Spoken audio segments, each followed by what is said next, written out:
আমার পিছনে এটা দেখে কি ভাবছেন, আমি স্পিতি ভ্যালি আছি? না না, আমি লাদাখ আছি? একদমই না, আমি এখন আছি আমাদের ঠিক প্রতিবেশী রাজ্য সিকিম। আর সিকিমের এত সুন্দর একটা ভ্যালিটাকে আমি দেখাতে বলবো। চারিদিকের ভ্যালিটা এত সুন্দর, এই নাথাং ভ্যালিটা এতটা সুন্দর দেখুন। চারিদিকে পাহাড়, হয়তো এখন পাহাড়ে আপনারা সেভাবে বরফ দেখতে পারছেন না, তবে আমি আপনাদেরকে বলতেই পারি মোটামুটি আজ থেকে আর মোটামুটি 10 থেকে 15 দিন পর এই জায়গাটাই পুরোপুরি একটা সাদা চাদরে বিছিয়ে থাকবে। ঠিক আছে, রিসেন্ট স্নোফল হতে পারে, আজকেও হতে পারে অথবা কাল পরশু এই রিসেন্ট একটা স্নোফল হওয়ার সম্ভাবনা রয়েছে।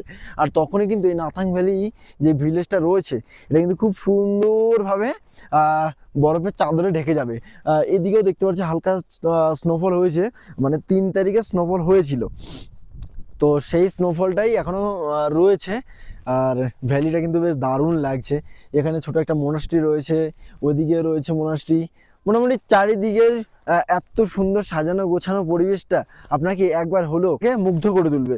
সত্যি কথা, আপনারা যখন এই সিকিম ভ্রমণে আসবেন, সিকিমের যেই অংশে যান না কেন আপনারা, নর্থ সিকিম হোক, ইস্ট সিকিম হোক, সাউথ, সব যেই কোনো জায়গায় ভ্রমণ করুন না কেন, প্রত্যেকটা জায়গায় আপনার দারুণভাবে মন কাড়বে। বিশেষ করে এই জায়গাটাও কিন্তু আমাদেরকে বেশ দারুণভাবে মন কাড়ছে। মানে আমাদের ভারতবর্ষটাই এত সুন্দরভাবে সাজানো গোছানো, প্রতিটা পয়েন্ট, প্রতিটা স্পট, প্রতিটা জায়গা মন কাটতে বাধ্য করে আমাদেরকে।